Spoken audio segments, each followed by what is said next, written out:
अब युद्ध का आरंभ हो चुका है महाराज।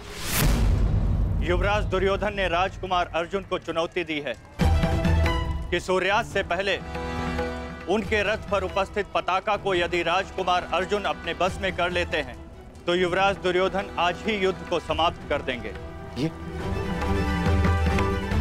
ये क्या किया दुर्योधन? ये क्या किया दुर्योधन ने? और पितामह ने उसे रोका नहीं? नहीं महाराज। समझ में नहीं आता पितामह क्या भी रचना करने वाले।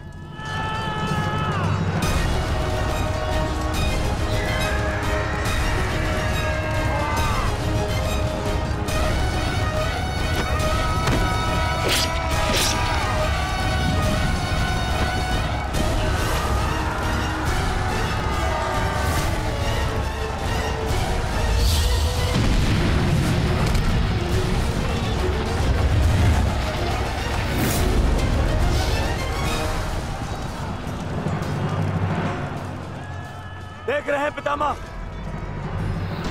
पांडवों की सेना वज्रव्यूह का रूप धारण करके आगे बढ़ रही है।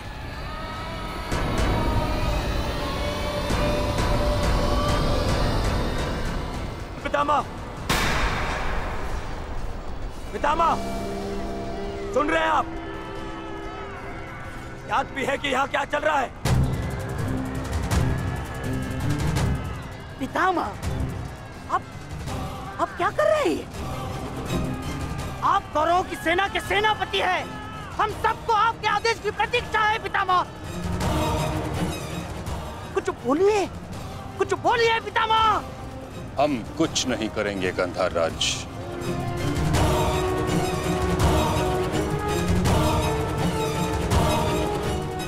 दुर्योधन,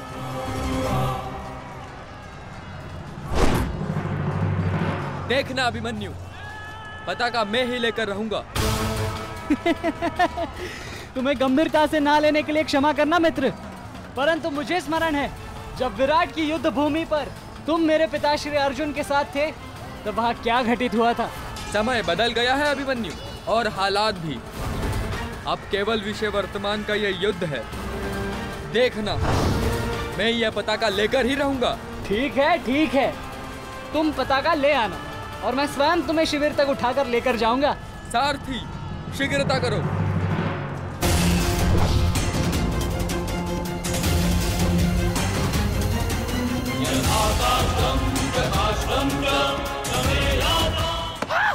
सारथी, रथ को आगे बढ़ाओ, चलो।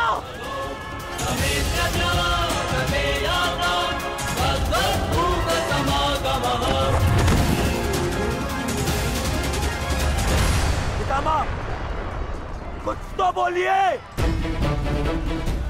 अब मौन क्यों है? कुरुक्षेत्र में प्रवेश के पश्चात तो आपने वचन दिया था, वो याद है आपको? मुझे अपना दिया हुआ हर एक वचन स्मरण है दुर्योधन। तुम्हें मुझे स्मरण कराने की कोई आवश्यकता नहीं। सारथी, वज्र की ओर चलो।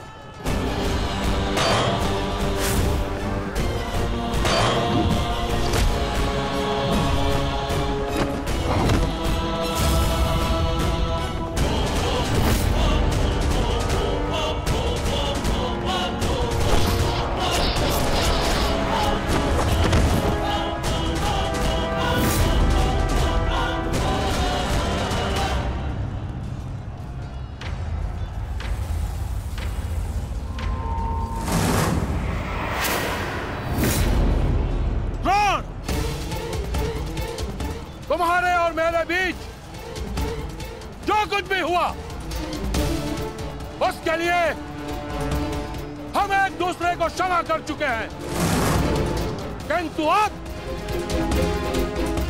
मेरे पास तुम्हारे साथ युद्ध करने का कोई भी कारण शेष नहीं है। कारण है द्रुपद, तुम्हारी पुत्री द्रौपदी का वस्त्र हरण।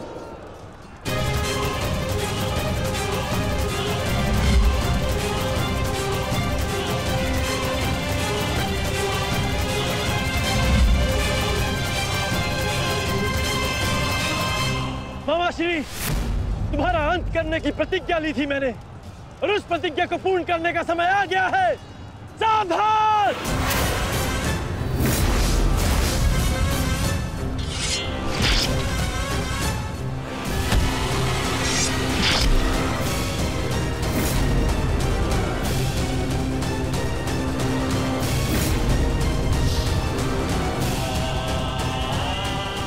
सावधान द्रोण!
गुरुदेव, युद्ध से पूर्व एक शिष्य के लिए उसके गुरु का आशीर्वाद लेना अनिवार्य है।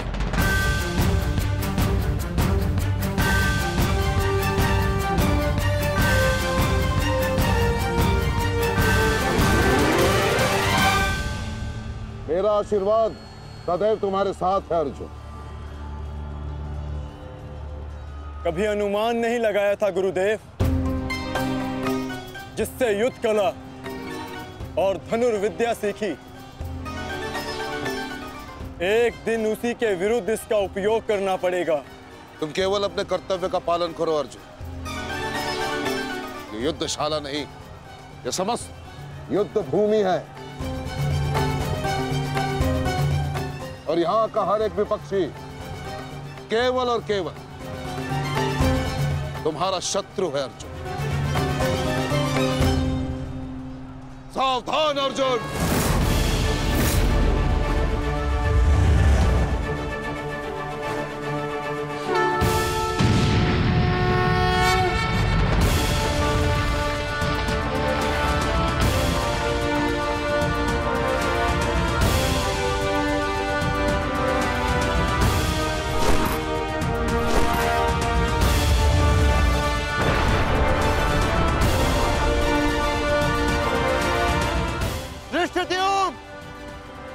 गुरु द्रोण अर्जुन के मार्ग में आ रहे हैं। वज्र के आगे बढ़ने के लिए अर्जुन के मार्ग की बाधा हटानी होगी। जाओ, जाके अर्जुन की सहायता करो, जल्दी।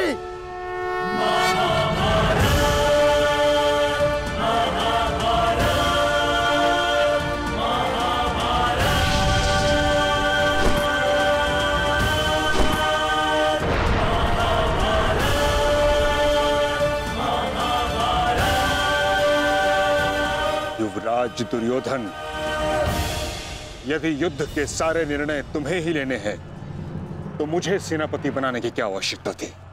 ऐसा मैं इसलिए कर रहा हूं पितामह, क्योंकि आप कौरवों के प्रति अपना कर्तव्य निभा नहीं पा रहे हैं। आप यहाँ मौन रहने के लिए नहीं, कौरव सेना का नेतृत्व करने के लिए आए हैं।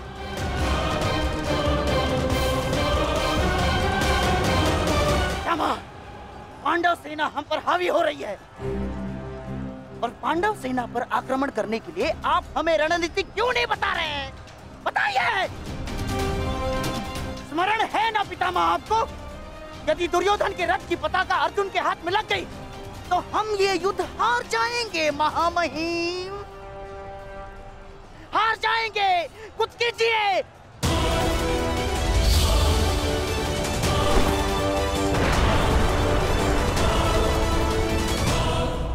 युवराज को मैंने ऐसे व्यर्थ वचन लेने के लिए कदापि नहीं कहा था। अब युवराज दुर्योधन को इसका परिणाम स्वयं भुगतना होगा। और रही बात मेरे आदेश की, तो अभी आक्रमण में समय शेष है। ये कैसी बातें कर रहे हैं आप? इसीलिए मैंने आपसे कहा था क्या मैं पितामह से अधिक मित्रगण की आवश्यकता है। अब देखिए देखिए क्या स्थिति हो गई है हमारी।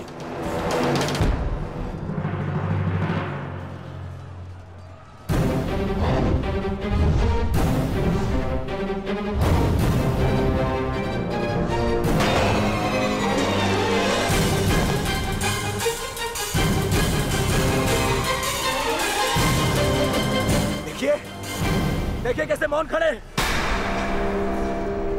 ऐसे चलता रहा ये तो हम शीघ्र ही हार जाएंगे।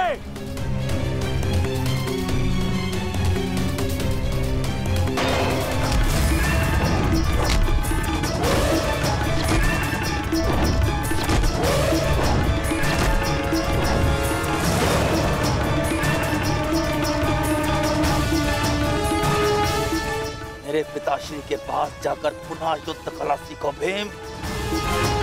स्मरण हो रहा है कि प्रतिशोध की आग में तुम युद्ध कला भूल रहे हो। यदि तुम मेरे हाथों जीवित बच का शोध थामा तो मैं अवश्य ऐसा करूंगा।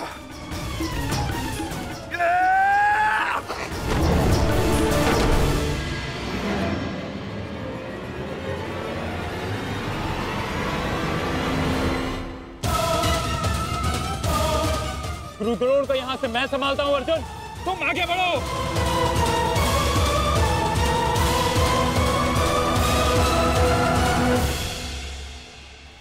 आगे बढ़ने का समय आ गया है पार्थ। द्रोणाचार्य के साथ युद्ध करके हमारा समय व्यर्थ हो रहा है। हमें अपने वज्र को उचित स्थान पर पहुंचाना अति आवश्यक है पार्थ।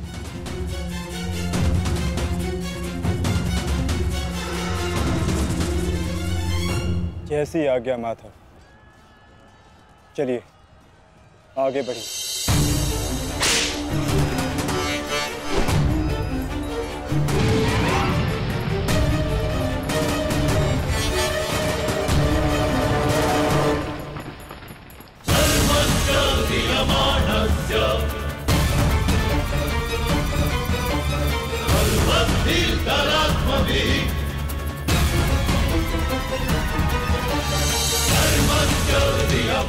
मेरे होने वाले सम्राट, शत्रु का वज्र आगे बढ़ रहा है। यदि हमने कुछ नहीं किया तो हमारे लिए समस्या उत्पन्न हो सकती है।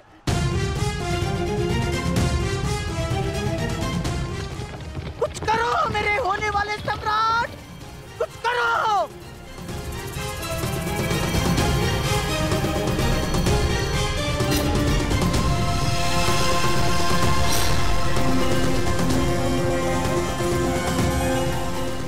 काश भी मेरा मित्र मेरे साथ होता। मुझे तुम्हारी आवश्यकता है मित्र, आवश्यकता है तुम्हारी।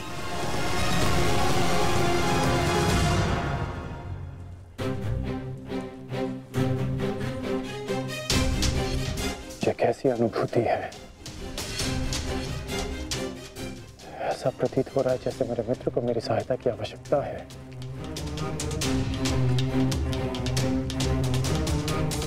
मुझे क्षमा कर दो मित्र, जब तुम्हें मेरी सबसे अधिक आवश्यकता है तभी मैं तुम्हारे साथ नहीं हूं।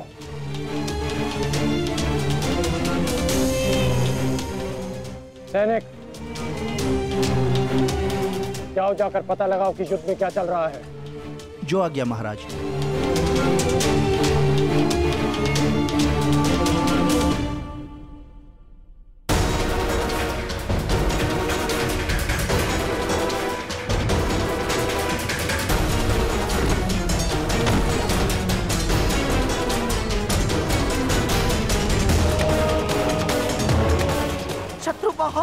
आ रहा है, बहुत निकट आ रहा है शत्रु।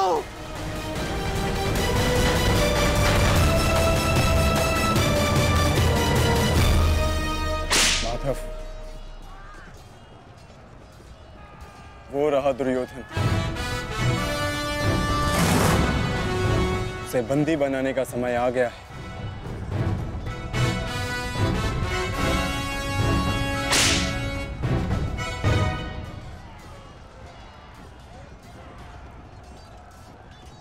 शत्रु निकट आ गए हैं दुर्योधन, आ गए शत्रु निकट।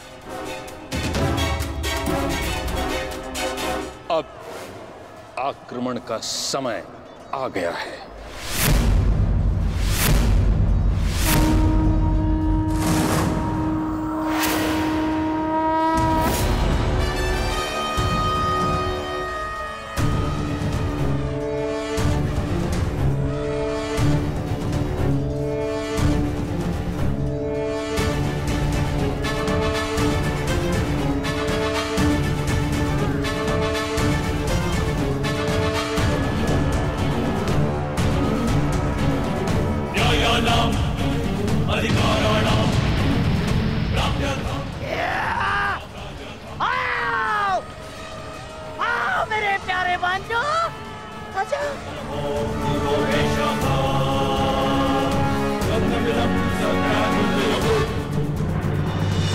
महामहिम भीष्म ने सर्वतोभद्र व्यूह की रचना की है महाराज।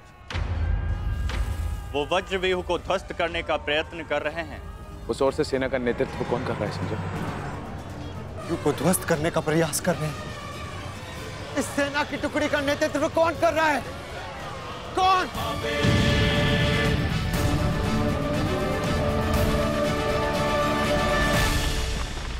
वज्र पर चारों ओर से आक्रमण कर दिया गया है।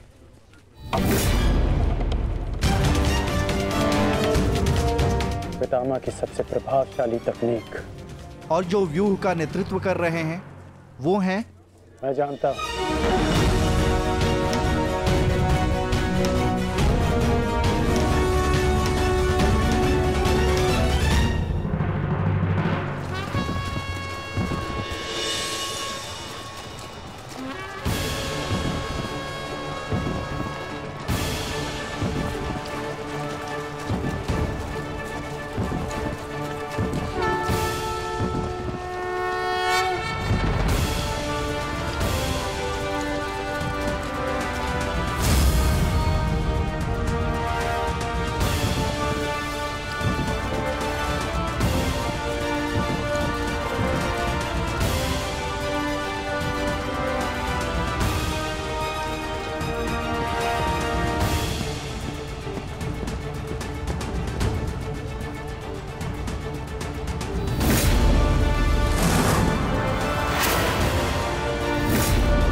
जैसा पिता वैसा पुत्र।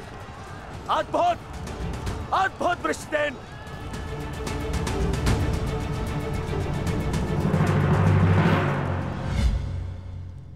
सर्वतोभद्र व्यूह के विषय में जानते हो?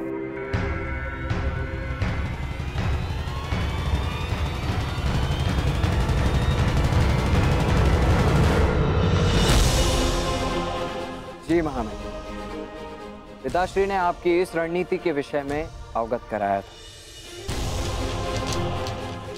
इस व्यूह के अनुसार शत्रुओं के अधिकतर व्यूह को तोड़ा जा सकता है।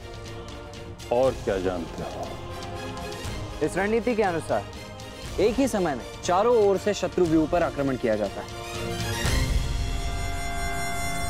और सेना को छिन्न भिन्न करते हुए मध्य तक पहुंचा जाता है ताकि शत्रुओं को कहीं से कोई सहायता न मिल सके। परंतु सेना का नेतृत्व केवल एक कुशल योद्धा के हाथों में होना चाहिए। और वो योद्धा ऐसा हो शत्रु जिसका अनुमान भी न लगा सके। उसकी युद्ध शैली कभी पहले देखी न गई हो।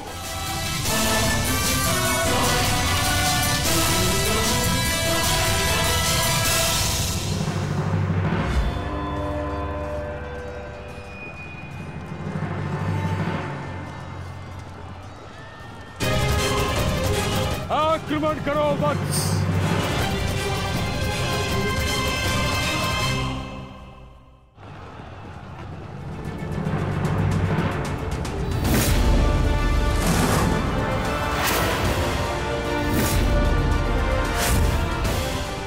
सत्य कहा दुर्योधन, सत्य कहा तुमने। जैसा पिता वैसा पुत्र वृषसेन। अद्भुत योद्धा है वृषसेन। कर्ण नहीं है तो क्या हुआ, वृषसेन है ना हमारे पास। वृषसेन लड़ो।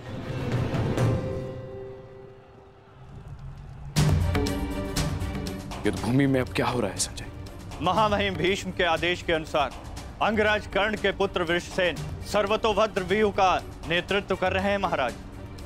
वज्र व्यूह पर चारों ओर से आक्रमण करके कौरव सेना पांडव सेना पर हावी हो रही है महाराज।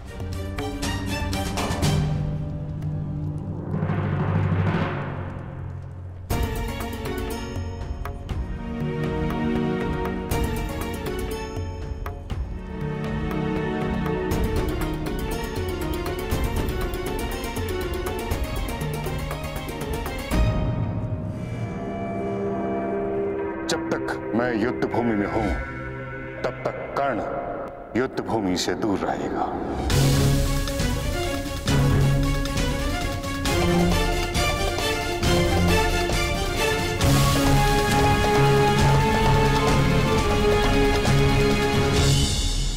विश्वसेन के अप्रत्याशित आक्रमण से हमारी सेना को भारी क्षति पहुंची वासुदेव।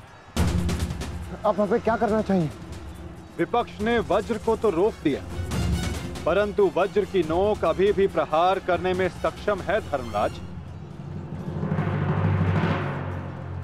तुम समझ रहे हो ना पार्थ?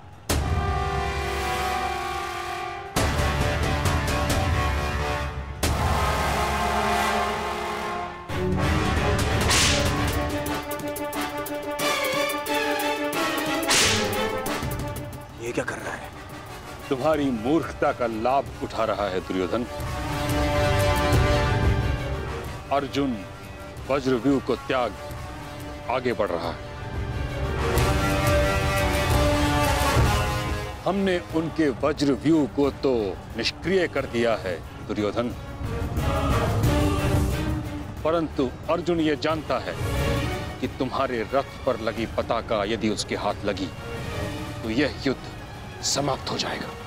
इसलिए उसका लक्ष्य केवल तुम हो। वो सब छोड़िए पितामह, अर्जुन को रोकने का उपाय सोचिए। इसका उपाय है मेरे पास। पार्थ, वो देखो, गंगा पुत्र तुम्हारी ओर तुम्हें रोकने आ रहे हैं। उनसे द्वंद्व करके हमारा समय व्यर्थ होगा और सूर्यास्त होने में बस कुछ ही समय शेष है पार्थ।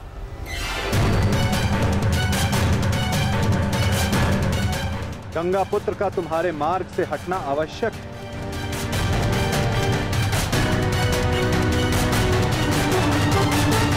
संकेत भेजो पार्थ कि कोई और इन्हें रोकने आ सके। शीघ्रता करो। परंतु पितामह से द्वंद्व करेगा कौन? जब योद्धा समक्ष प्रस्तुत होगा तब आपको ज्ञात हो जाएगा धर्मराज।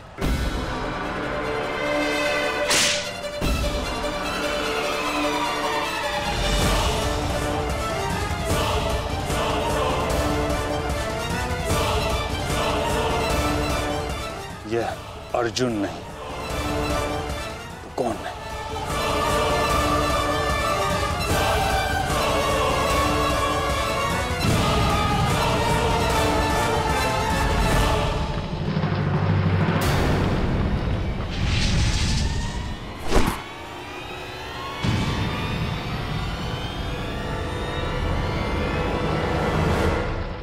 अभिमन्यु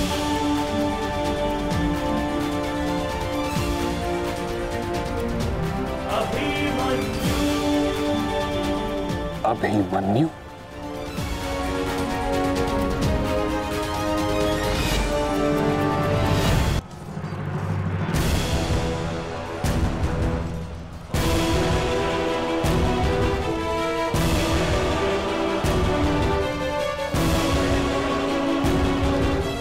प्रणिपात प्रपितामह। कल्याण हो पुत्र।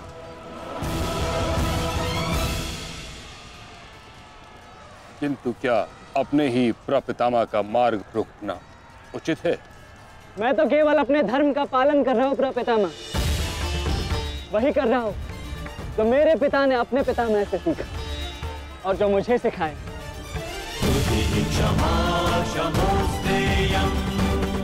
उचित कहा पुत्र।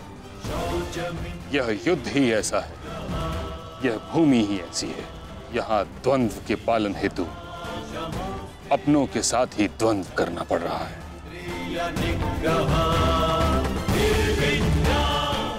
मुझे तुम पर गर्व है कि तुम परम निष्ठा और साहस से अपने कर्तव्य का पालन कर रहे हो, किंतु ये मेरा दुर्भाग्य है कि तुम मेरे साथ नहीं, मेरे विरुद्ध हो। और इसी कारण आपके प्रहार को रोकना मेरा कर्तव्य बन जाता है प्रपितामह। पुत्री उत्तरा, मैं तुम्हें वचन देता हूं कि जब तक रणभूमि में ये गंगा पुत्र खड़ा रहेगा, तब तक तुम्हारा सौभाग्य और तुम्हारा सुहाग दोनों पर कोई आंच नहीं आएगी।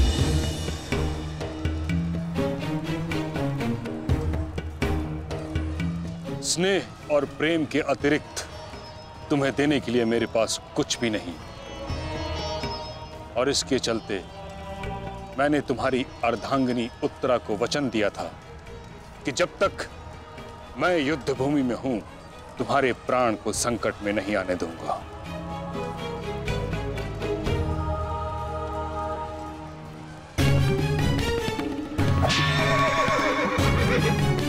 ये क्या कह रहे हैं पितामह? ये युद्ध है और ये हमारा शत्रु। इसकी रक्षा नहीं करनी है, आपको इसका वध करना है। मुझे भली भांति स्मरण है दुर्योधन कि मुझे क्या करना है और क्या नहीं। तुम्हारी ओर से युद्ध करना मेरा कर्तव्य है, परंतु किसका वध करना है और किसका नहीं, यह मेरा निजी अधिकार है। पितामह, यदि आप इसी प्रकार पांडवों के मोह और वचनों से बंधे रहेंगे तो हम ये युद्ध हार जाएंगे पितामह। और यदि ऐसा हुआ तो उसके दोषी केवल आप और आपके ये वचन होंगे। मेरे सामने से चले जाओ पुत्र। क्षमा कीजिए पितामह, जिस प्रकार मेरे प्रति आपका प्रेम भाव आपको मुझ पर आक्रमण करने से रोक रहा है, उसी प्रकार मेरे परिवार के प्रति ये मेरा कर्तव्य है कि मैं आपको आगे बढ़ने ना दूं। मैं तुमको क्षति नहीं पहुंचा सकता पुत्र, परंतु इसका अर्थ ये नहीं कि मैं आगे नहीं बढ़ सकता। सारथी, साधु पुत्र, किंतु अगली बार मत चूकना। प्रपितामह, या तो द्वंद्व कीजिए या समर्पण कीजिए।